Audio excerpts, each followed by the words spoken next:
Back at it again. Welcome on in. Come on in. Tell a friend that it's them again. It's the State of Football Part 96 edition. RIC and a place to be here, broadcasting live from the Jersey Shore around the universe. And big shout out to all the disciples this past week. Of course, David Turner and Joe DeLeon doing a wonderful job filling in for me. I will address my absence last week at the end of the show because we've got a jam-packed edition. We got an NFL Sunday. As you know, we go around the league each and every Monday here with my co-host each and every day on the State of Football. He is John Murphy, the Vice President of Player Personnel for the Toronto Argonauts, two-time Grey Cup champion. Of course, my brother from another mother. Johnny, did you miss me? Oh, yeah, missed you. And I think I put some more points up on you, too. Sorry. I'm scared to check. Sorry about that. We'll get some standings going. You're going to have to throw me a life preserver now at this stage of the game. And, of course, each and every Monday, we have the Northeast Conference co-commissioner. He is Ralph Ventre. He joins us here on the State of Football. How are you today, Ralph? I'm great, man. That was some Sunday night game last night. I'm sure we'll chop that up in just a bit, but wow, that second half was a thing of beauty. Well, luckily, while you didn't get the rundown, that's the bad news. The good news is the Buffalo Bills are our lead today. So let's start there with the Sunday night game. Buffalo making a big statement here with their win over the Steelers 26-15. And, of course, nobody better to give us the breakdown than Mr. Buffalo Bill himself, Ralph Ventre. Well, Andy Reid, Chiefs, we're coming for you. We're coming for you. Sean McDermott, the disciple, he's coming after you, and he may be in the way of you returning to the Super Bowl because I don't think this is about the Steelers. This isn't about the 49ers last week. This isn't about the Patriots. This is about the Buffalo Bills. And whether you like it or not, the Buffalo Bills have arrived. They're a Hail Mary away from 7 or 8 straight wins. 2 huge primetime victories. Josh Allen getting it done under the lights with everybody watching. The first half was a little ugly. It was ugly football until Teron Johnson, Weber State FCS guy, he makes that interception, pick 6, turns the tide for Buffalo. But in the second half, you saw Buffalo make adjustments. And Darrell Williams, the right tackle, he handled T.J. Watt pretty well all night. But you saw them giving help with the tight end to Cam Hayward in the second half, neutralized him a little bit, gave Allen a little more time, and Allen and Diggs took advantage. They carved up that Steelers defense. It's a bit beleaguered, injury-riddled Steelers defense, but still the Steelers nonetheless in a primetime setting. And the Bills offense had a number of great drives in that second half. In fact, after Ben's second interception, the Bills got the ball with 7 minutes and 11 seconds to go, and the Steelers didn't see the ball again. So they killed the last 7 minutes of the clock. What can you say? The second half adjustments, the second half offense, that was terrific. They didn't let T.J. Watt wreck the game. Josh Allen, he shows you time and time again that he can make throws. He's an exciting quarterback. There was one play, actually, they got bailed out by a pass interference call. Dawson Knox drew a pass interference call at the goal line. On that play, Allen was getting a little too greedy, throwing across his body, kind of going for the jugular there, but he had Cole Beasley wide open up the sideline with room to run. Hey, who are we to nitpick? 2 years ago, you had people telling me that this guy is a parody of an NFL prospect. What are the Bills doing? 69% completion percentage. The guy's got 35 total touchdowns. Buffalo Bills single season record. You couldn't ask for more for what this quarterback has turned into in the second half that he had last night. And I think that there's, I hate to say it to the Steelers fans, but you saw one guy at the beginning last night, and then you saw one guy at the end, Ben Roethlisberger. I don't know how many more years he could do it. There's questions about his arm strength now. The Steelers don't throw downfield. They're using the short passing game to substitute for the running game.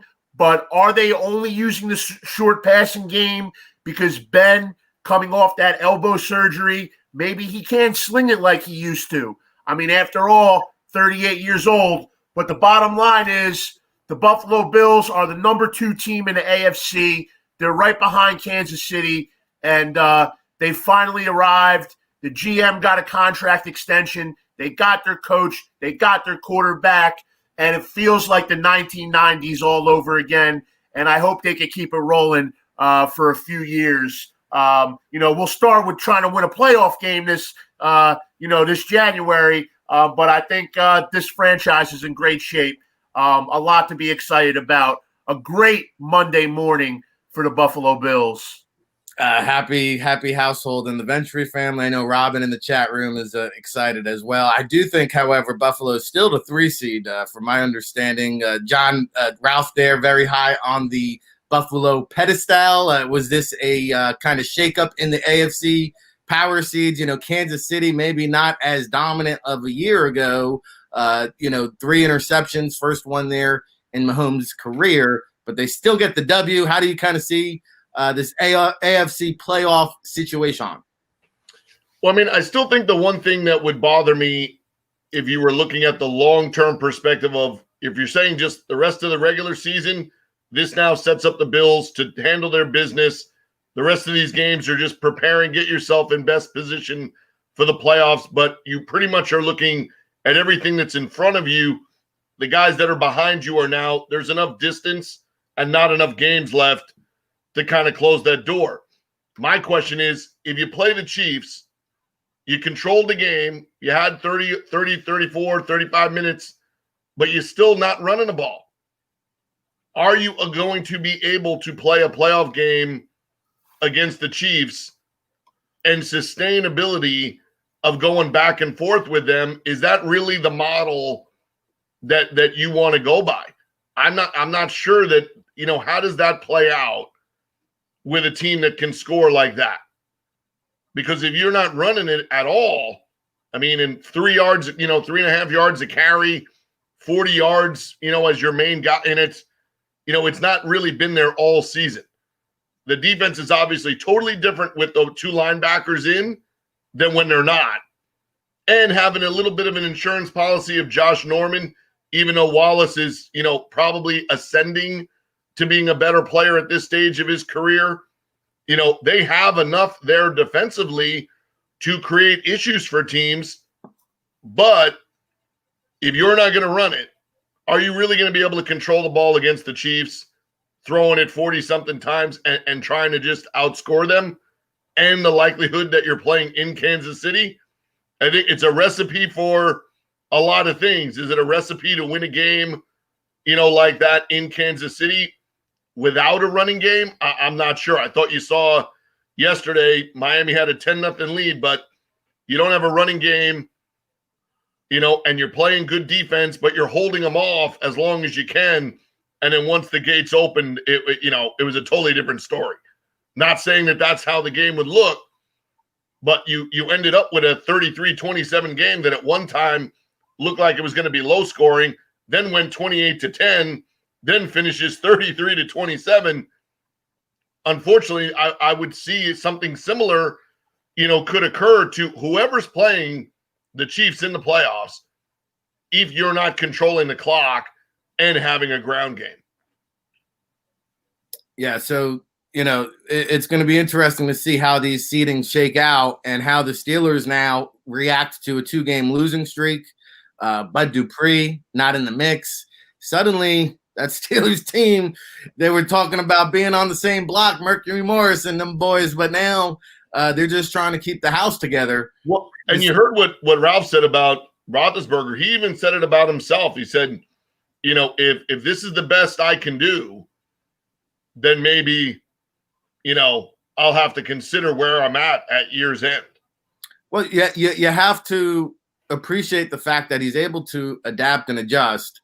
And, I hate to cite Chris Collinsworth, but he said this at the beginning of the game, of course, without providing a reference. I'm sure it was from Pro Football Focus, but he said Big Ben is getting rid of the ball in 2.2 seconds on average. That's incredible. So they are throwing it downfield, and he is getting the ball out.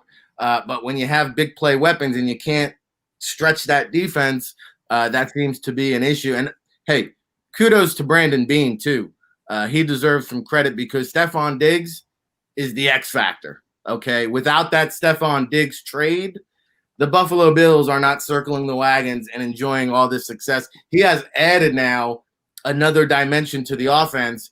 And when you talk about giving up a first and a fourth for a talent like that, oh, by the way, ties team record yesterday, 100 catches, single season record. Still a handful of games to go, tying Eric Moulds, and also a new career high for Stephon Diggs with 1,167 yards on the season. Still 3 games left to play. He is definitely doing it there for the Buffalo Bills. So I figured, Ralph, you'd appreciate us starting up the show here with little Buffalo Bills action. Of course, this is the State of Football, brought to you by the NFLDraftBible.com. We appreciate all the love and support. And, we're going to just take a look at this playoff picture here in the AFC. John, real quick, in the hunt, we talk about the big 3 at the top, KC, Pittsburgh, Buffalo.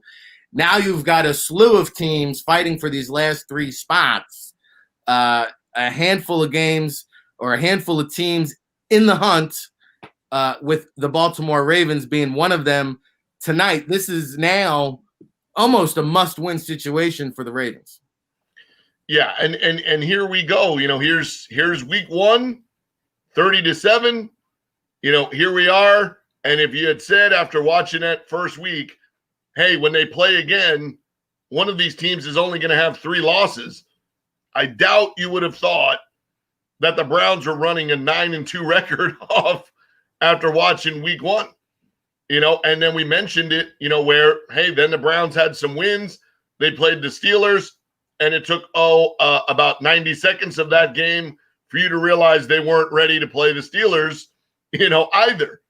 Well, now we saw last week. Here's one more time against the Titans, and suddenly the Browns look like a team that's 9-3.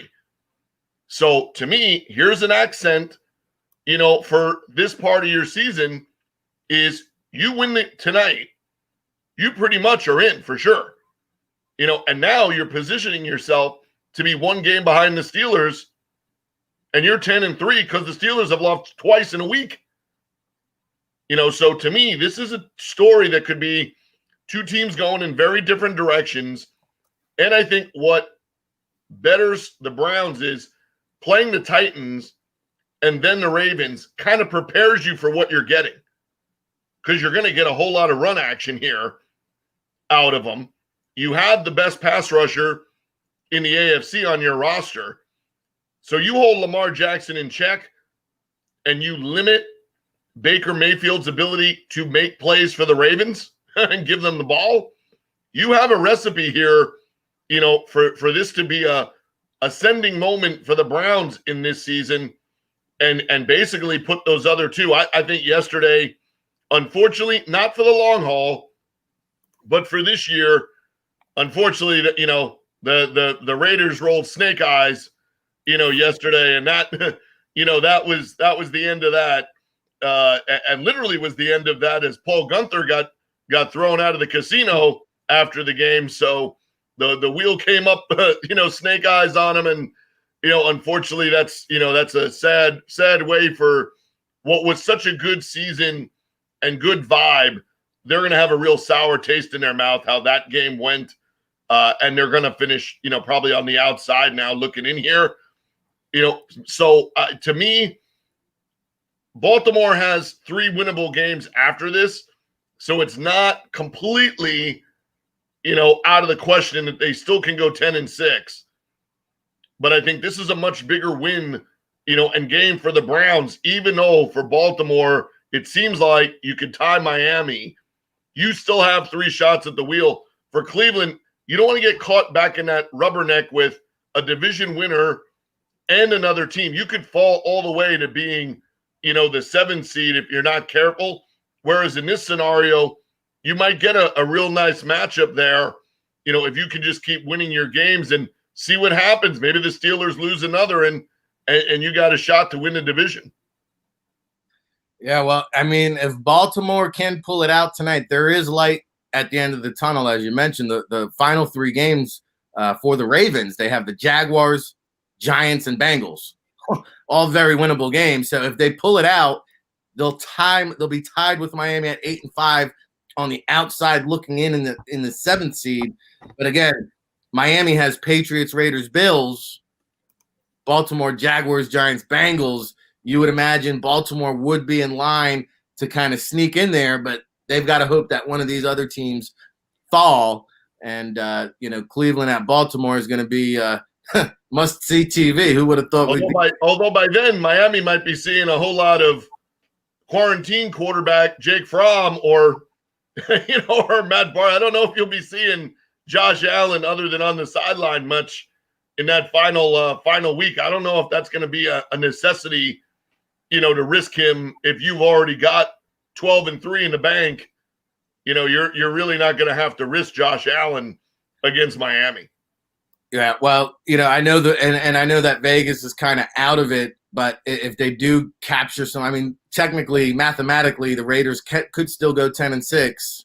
Week 16, Raiders at the Dolphins. That could also have some playoff implications there in the AFC picture. All right, let's shift gears here. Ric Serritella, John Murphy, Ralph Ventre, chopping it up here on the State of Football, Part 96 edition. Feels good to be back in the saddle. I appreciate all the love and support throughout the week.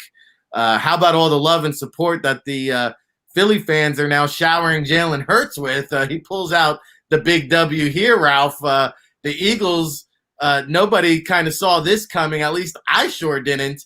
Jalen Hurts, making some throws, becoming the 2nd quarterback in NFL history with 100 yards rushing in his season career debut.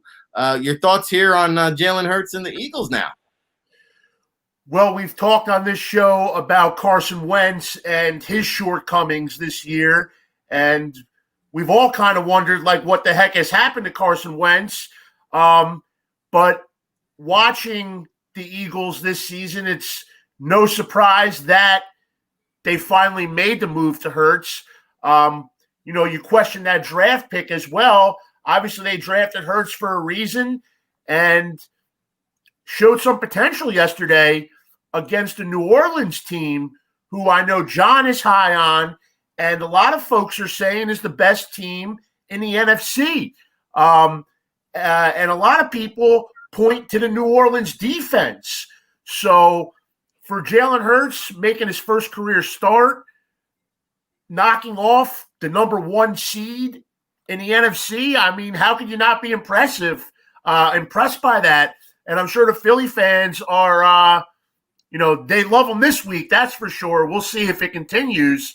I'm sure that he'll run into some struggles at some point. That's only natural. It's not going to be all sunshine and rainbows, but he provided a spark to this Philly team, and they're in playoff contention. They're still in the hunt for that NFC East title, although the Redskins are now in sole possession of that. They're in the driver's seat, so to speak. But the Eagles are in a postseason race, and it looks like they'll ride with Jalen Hurts here and see what happens.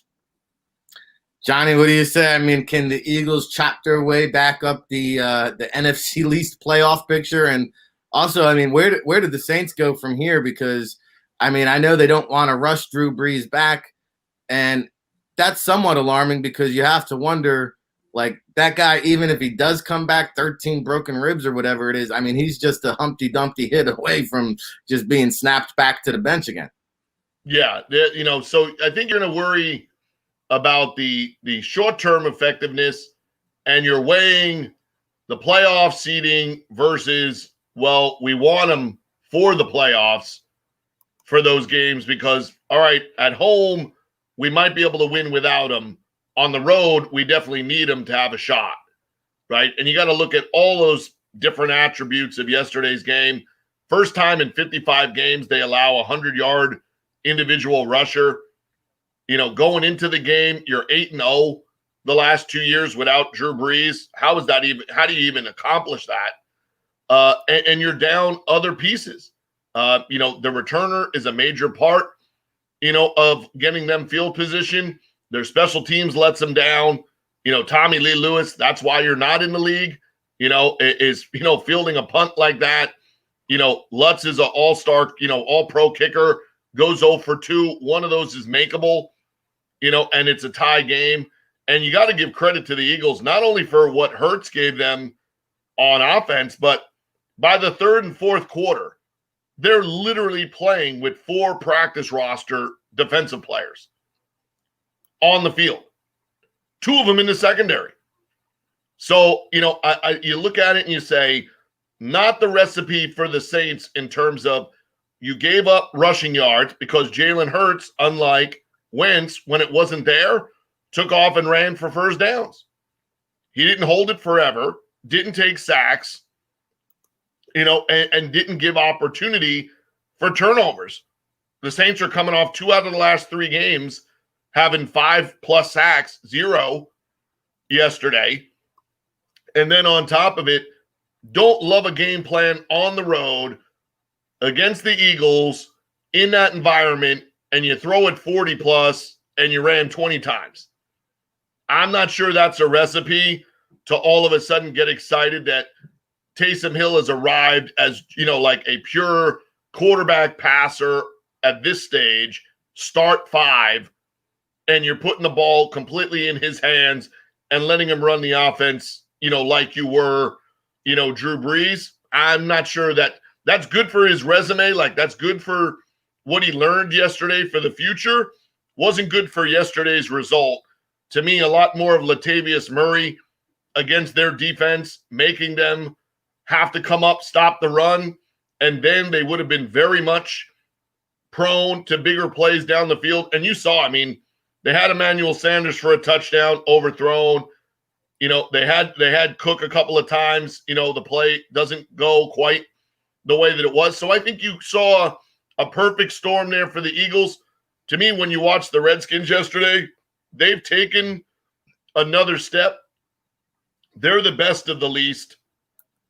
The Giants had people asking for Colt McCoy, so you understand that situation. And I think that was the rushing a guy back too early. Daniel Jones was not 100%. That was a regression of how Daniel Jones has played. You know what, though? If you're gonna hop back in the saddle, the criticism comes with the territory. If you're healthy enough to play, okay, I don't want to hear it as an excuse because I didn't know if that was the Arizona Cardinals, a midnight freight train in the middle of the night, or the 85 Bears defense. Hassan Reddick, 5 sacks, 3 forced fumbles. That's just one guy. Oh, by the way, Mark Golden, remember me? And Andrew Thomas is a human turnstile. Again, with these picks, Eric Flowers, turnstile. Again. At some point, we talked about Big Ben gets rid of the ball in 2.2 seconds. Daniel Jones, were you paying attention when Eli was playing? You obviously were not, because say what you want about his accuracy, he at least got rid of the ball. And yeah, it might have been off the mark, but it wasn't a 10-yard sack. And you got to learn to have awareness. Anybody who tells me this guy is a franchise quarterback, you need to have your eyes examined. And, back to the Eagles for a second here, because it looked like Taysom Hill was the one making his first career start, not Jalen Hurts.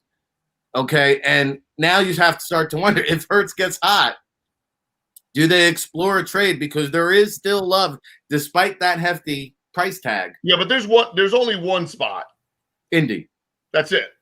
Because if you roll up Rivers and Brissett's, how much they're on the cap for, and if you had the Eagles willing to suck up, one, that you're trading them. Two, that you're trading them to Frank Reich, right? So now you better anticipate, no matter what you get back, that you just traded him as what he was, not what he is. Because it's not just judging the changes, coaching-wise, because, Reich's going to leave for a head coaching job. DeFilippo's going to leave if he gets offered an OC job. I mean, that stuff's going to happen. I thought it was very telling if you listen to what Moose Johnson was saying yesterday about the totality of the relationship, and that in all reality, behind the scenes, Carson Wentz has always been much closer with Frank Reich in terms of mentorship, maybe even like a father-son kind of, relationship there, in terms of more, character and morals and beliefs, that a lot of how Frank Reich lives his life is a lot of what Carson Wentz was signing up for, taking notes, not in the classroom only, but also the life lessons. And hey, at some point, even the best of people can do things outside of their normal character or their normal routine. And it makes you wonder, all of this success, going from being the North Dakota State kid to having a, $200 million contract and whatever, when all of that success has come and he's still hearing the echoes of, we won a Super Bowl without you. Did he need Frank Reich the last couple of years more than the football side of it? He needed the everyday side of his relationship with Frank Reich. And if this is true, it shouldn't be thrown to the side like, oh, that doesn't matter, because clearly it does. And you could see that they would be a team. Chris Ballard, not afraid to make moves in Indianapolis. They have a really good young roster. So if you had to give up two number ones in order to get them, fundamentally, that might not be the craziest thing. Carson Wentz, T.Y. Hilton, Jonathan Taylor, that O-line with that defense, you're certainly they're built now. That's pretty interesting for the long term, scenario there. It would really just boil down to, are you willing as the Colts to make a long-term decision for the next 5+ years on a guy you trust to rebound? Well, I think he's got 2 years left. So really, but once you sign him, you're going to try to re-sign him. Experiment, but I get right. But would you walk away if you finish 11-5, 12-4, and say lose in the second round of the playoffs? Are you really going to tell Phillip Rivers, thanks? You could, but that would be a hard question to answer right now, the way they're playing, because you would have to say the Colts are right there with the Bills to be the other team that might have a chance to be the surprise team. If you're not picking the Chiefs, I think right now it's kind of Bills or Colts. Well, let's go back over to the NFC least here, because I know you guys both mentioned the Washington football team is kind of looking like the best team, but they've got the Seahawks this week. Very tough game. Eagles at the Cardinals, winnable. Probably not going to. Maybe they will. After they did the Saints, maybe they will. Browns at the Giants, I think I know what direction that game is going. But the Cowboys, Ralph, have the 49ers, and suddenly, they were dead and buried. And I see my guy, JC Joe Corbett, in the chat room. I know he's going to appreciate this question. Do the Cowboys now have a shot to pull it out? Well, I think that whole division is really just a big scrambled egg. I mean, and that's putting it nicely. We'll see how it shakes out over the next 3 weeks. It's anyone's guess. obviously the Cowboys are back in it now. You know, they're the fourth team now. It's a four-way race with the Cowboys with that victory yesterday, with Andy Dalton able to get something done, although the opponent wasn't exactly, you know, atop the power rankings here. But, hey, a win is a win, and the Cowboys are alive. Everyone in that division's alive, but you started by mentioning the Washington football team, and I don't know, do we have an update on Alex Smith and his health? Because the Washington football team, to me, is a lot more dangerous with Alex Smith than Dwayne Haskins. Although I guess Dwayne got it done in the second half yesterday when Smith went out with the leg injury. So that, to me, is a key factor on how this race plays out if Washington stays in that number one spot. And then you mentioned, hey, well, you know, they got the Seahawks coming up. Well, look what the Giants did to the Seahawks, you know. Look what the Jets were doing to the Seahawks yesterday. They jumped out to a 3-0 lead, and then Castillo couldn't make a kick, couldn't make a field goal, you know. So where's Williams when you need him? But anyway, no, I know the whole point there was about the NFC East, and yeah, it is truly up for grabs. We'll see what 6 or 7 win team winds up as a division champ. And by the way, Alex Smith, calf strain, X-rays negative, so we anticipate him back in the saddle for the Washington football team. And Mike McCarthy reports in Dallas, by the way, John, that he will be safe, but changes are coming. I mean, I don't know how many changes you can make if you're keeping him in that position. Your thoughts with the reports coming out of Big D?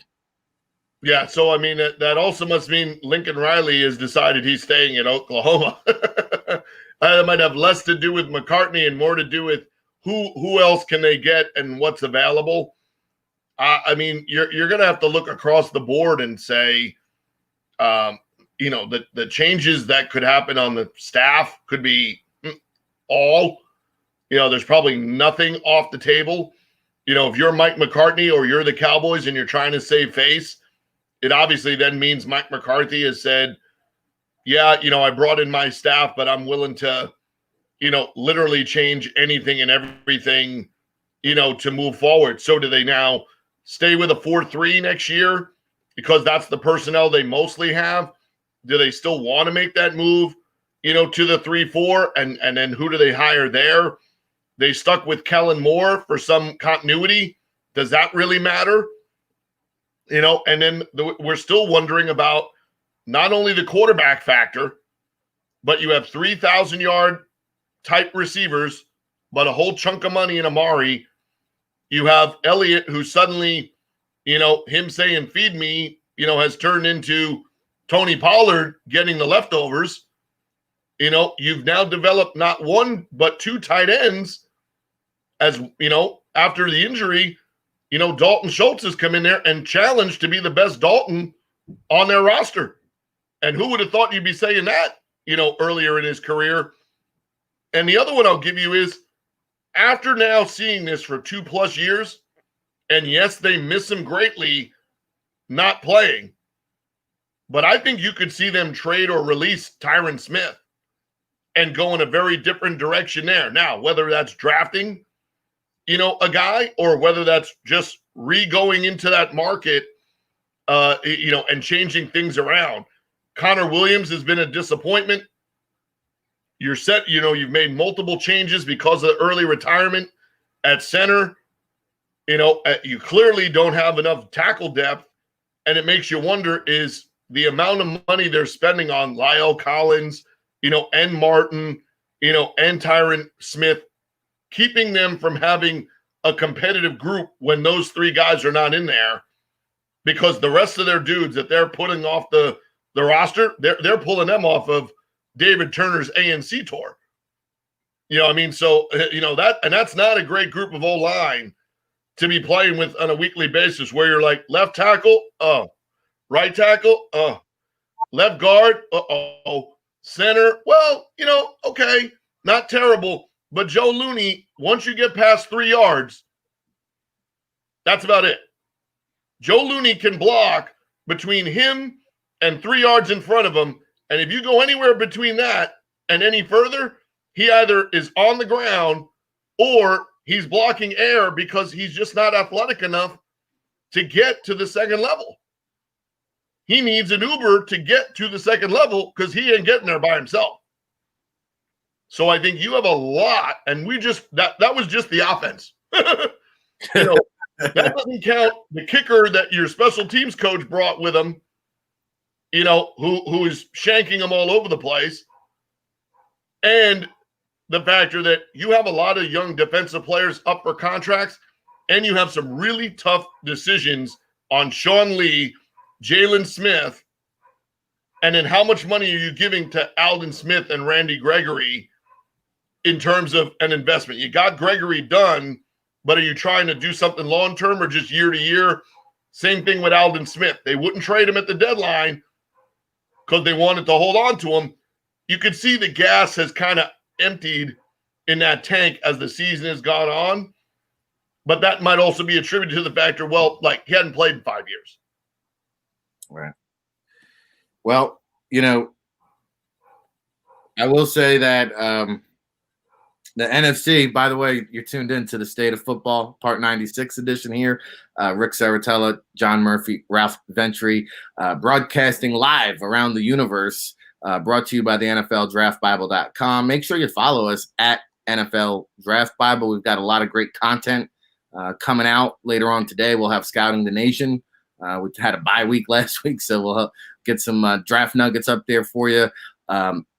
But a lot of great content coming out, a lot of great live streams. Shout out to the Young Bucks revving up the engines and getting some new shows on the platform. So you've got to tune in now around the clock because we've got several shows throughout the day. We just get you jump started here with some couple shots of espresso on the State of Football. Of course, the Tailgate Show, Saturday, 10 a.m. Eastern. If you're into college football, NFL draft prospects, that's where you need to go on your Saturday mornings.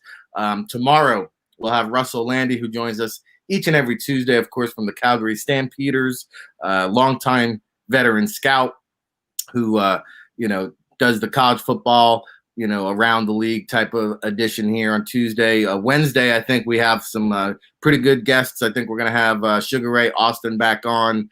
I missed him last week to talk about the fan called Football League.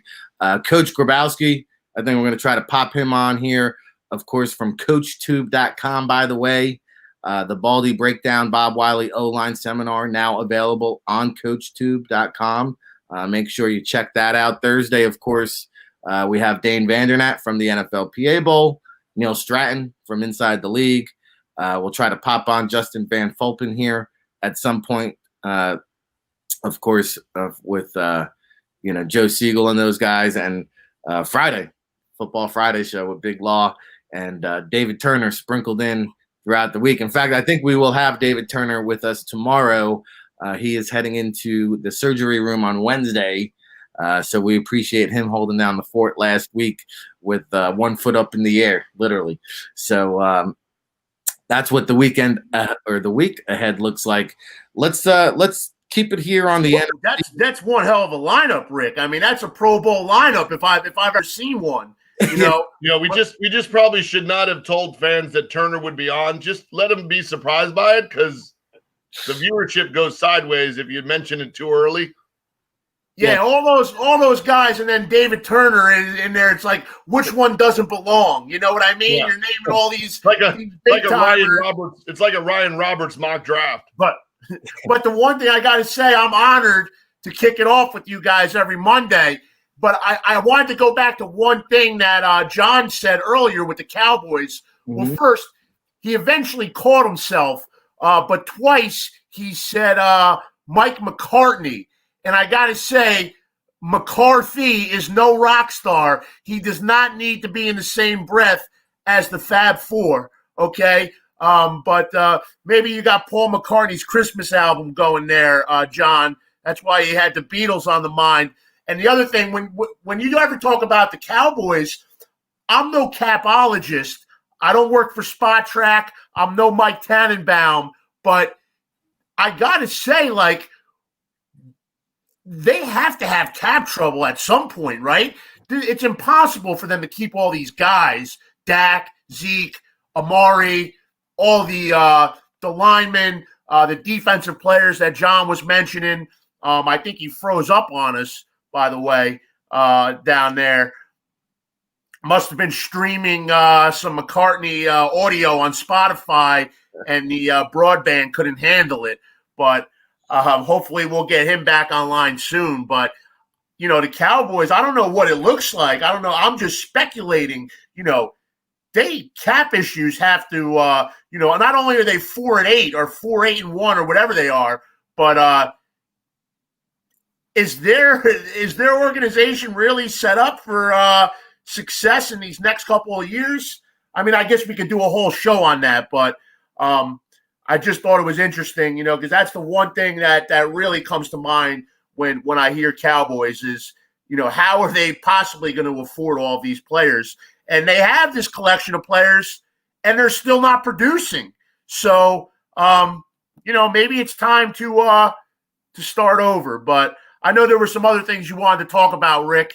Hopefully John's all right. I didn't think there was any crazy weather down there in New Orleans, right?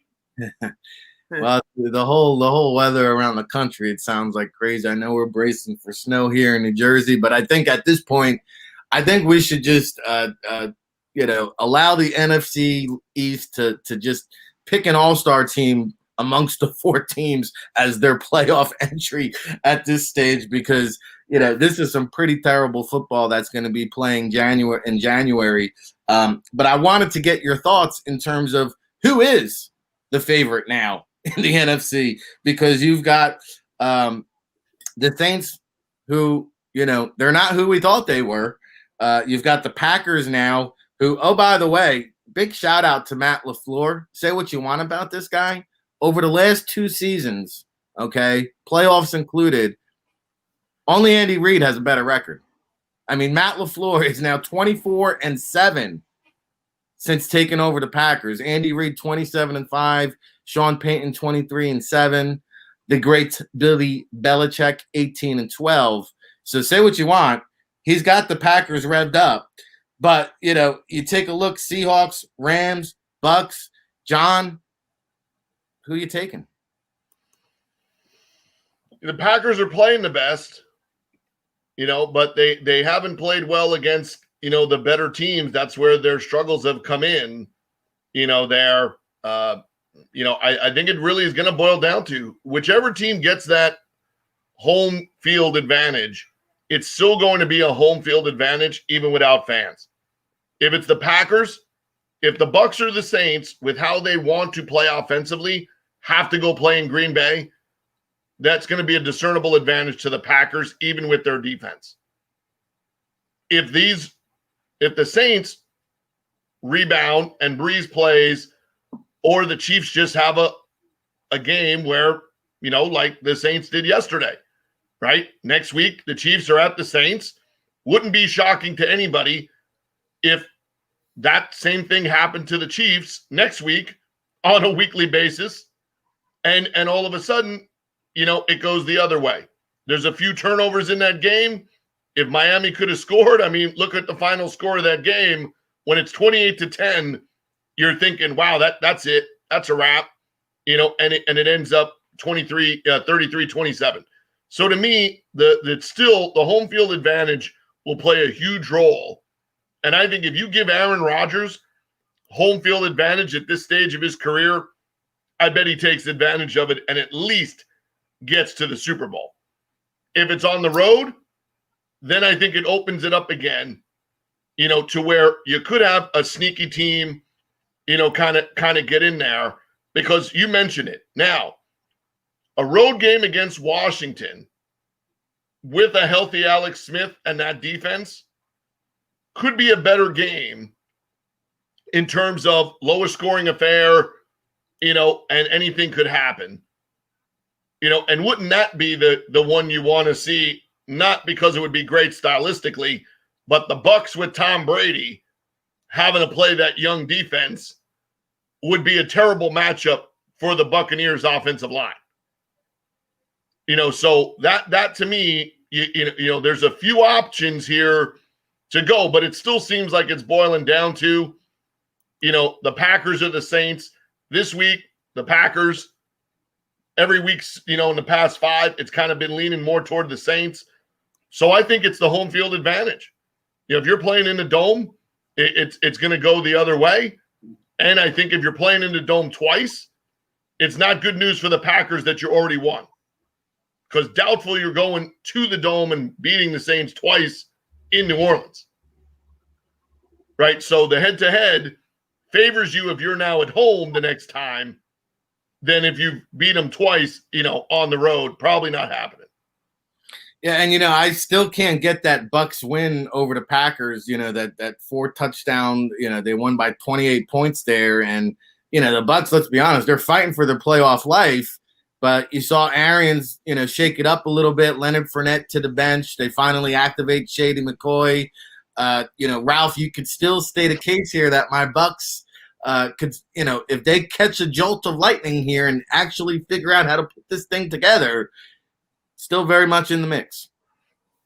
Well, I'm going with the Packers for the NFC, but that's the one thing that always sticks in the back of my mind is that convincing Bucs victory over Green Bay earlier in the season.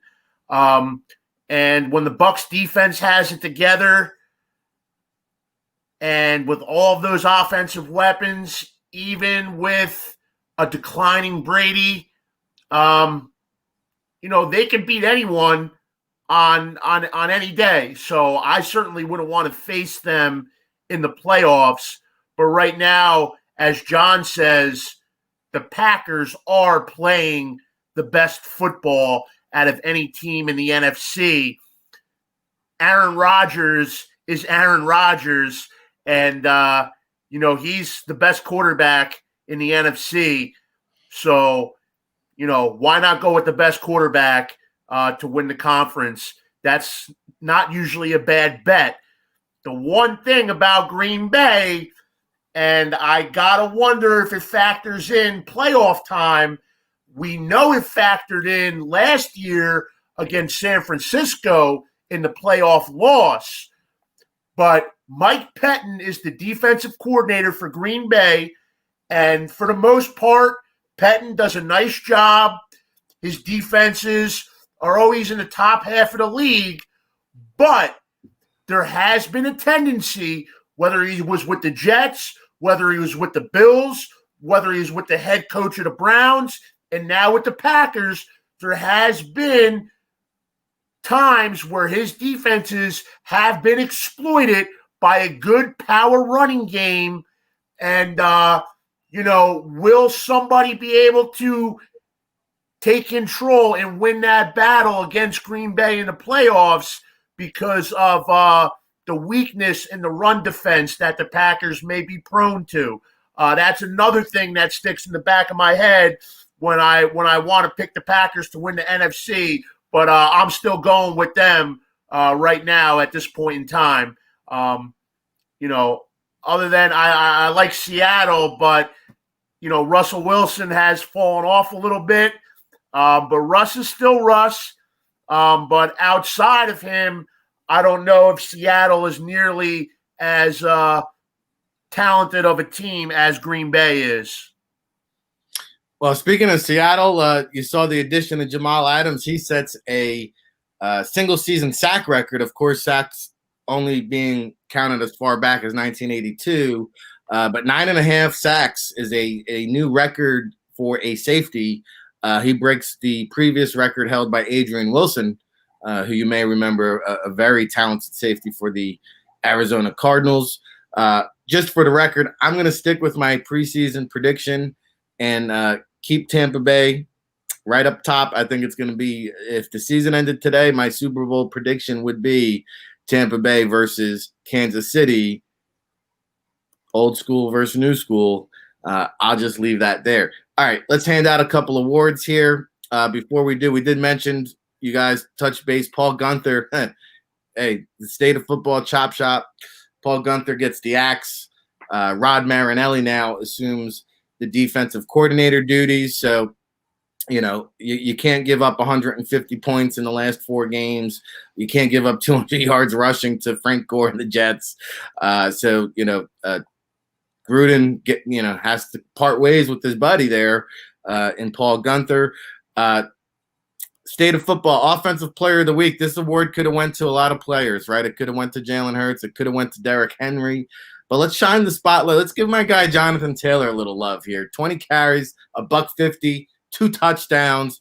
Big day for the Colts in that backfield with the 1-2 punch combination of Nyheim Hines. The Colts getting it done there against the Raiders defense. I mentioned Hassan Reddick. They finally found out what to do with this guy. They finally found a way to use Hassan Reddick. Of course, Jersey born and bred, Temple tough. I think I saw in his previous 60 games coming into the season, he only had 12 and a half sacks.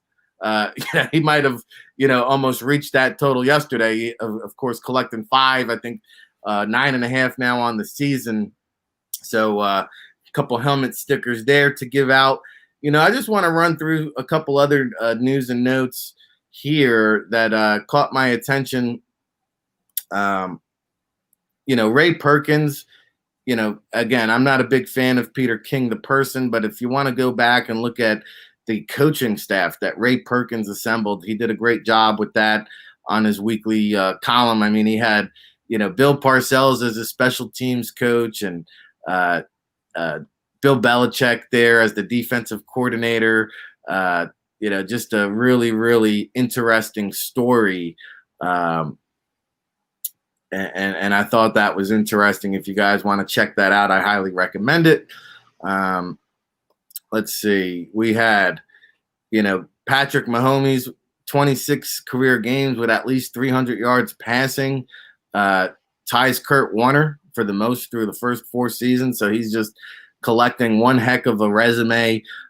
6 consecutive games now of at least 315 passing yards. Just unbelievable things that the Mahomes doing. How about this one, guys? Derrick Henry, 100 yards rushing in 9 consecutive road games. Second longest streak in NFL history. Only Barry Sanders with a longer streak with 10. And we mentioned James Robinson now with, the all-time scrimmage yards for an undrafted rookie free agent. And I'm high on James Robinson. And the thing about him, though, let's give him even more credit because he's doing this without very good support at the quarterback position. Who else on the Jaguars offense is a threat? The quarterback play has been subpar all year, but this guy is still able to find a hole, lower his head, and average over 4 yards a carry. I mean, that's pretty impressive. He can catch the ball out of the backfield, too. I know he had a slow start yesterday. I think he only had about 9 yards on his first 6 or 7 attempts rushing. But at the end of the day, still, I think he had 60-some-odd yards rushing, caught a couple more passes. And really, when you're the focal point of the opposition's defense and you can still get it done, and Jacksonville's not a threat to beat you downfield with Mike Glennon, or they finally went back to Minshew yesterday. I mean, what James Robinson is doing for a bad team is even more impressive because of the context in which he's doing it. And an undrafted rookie, we love to see that. We love to see that, Shout out to the Redbirds, Illinois State. I was a little bit surprised considering he did go down to St. Petersburg. He had a strong week of practice at the East-West Shrine game. I think he had a productive game as well. It was just a head scratcher. I can't come up with anything other than the FCS stigma that we saw just 6 players from the FCS selected in last year's draft. So big shout out to James Robinson there. Big shout out to all of you listeners out there. It's been another hour of power, so that only means one thing: time for parting shots. What do you got for us here today, Ralph Ventre? Well, we started it with the Buffalo Bills, and I'll be enjoying that one all week. As far as parting shots go, I feel like a broken record because I say it every week, but I think we need to point it out. The COVID test, the positive test numbers were down again in the NFL last week. They had that little bit of a surge, and even with case numbers up amongst the general population, the NFL continues to do a remarkable job. I mean, it's about to be 14 weeks in the books, and they, still got a little while to go, so you don't want to puff your chest out now and say we did it. It's not mission accomplished, but they've made it a lot farther than people said they would, and this train ain't stopping, baby. Keep it rolling. Keep following the protocols. Keep staying focused. Keep staying dedicated. Keep being professionals, because that's what you are in the NFL. You're a professional. This is your job. Keep doing what you got to do. And thankfully, the fans have gotten a great season of football. Unfortunately, we can't be there in person in a lot of places. Don't get me wrong. Bills at Chiefs in the AFC Championship game, they allow fans out there in KC. I will be on my way out west, and I may have to mortgage the house for the ticket, but we're going to do it. So I'm still holding out hope to get to a game at some point this year. But with that said, we've been able to enjoy it on TV, and the NFL has been able to turn a profit because of TV. They are the number one show in all of television. And that's where I'll leave it. We got a Monday night game today. Great way to close out the week. I'll go with the Browns. They've proved me wrong all year, and I think they continue rolling on. Ravens continue the downward spiral. And now I guess it's John's turn to enlighten us. Let me set him up, because I have to get on record here, and I will update the pick'em standings as much as it will pain me to do it. So much for my celebrity picker last week, by the way. Thanks a lot, Ryan Roberts. I will go the other way here. I will go with the Baltimore Ravens for tonight's Monday Night Football selection. And now we will toss it over to John Murphy for his selection and parting shot. Yeah, I picked the Browns week 1, and I lost. I picked the Browns against the Steelers, and I lost. All right, we're going for the trifecta. One more time, Browns. One more time. Come on, Baker. You got to at least get one for me. And what about this? And it's a topic for another day. The Browns are doing all this. There's a certain 3-letter word that hasn't been a part of any of the recent success. ODB. Where you at, Odell? Not on the field. And guess what's coming? Lots of wins. Kind of interesting. Topic for another day, but interesting nonetheless.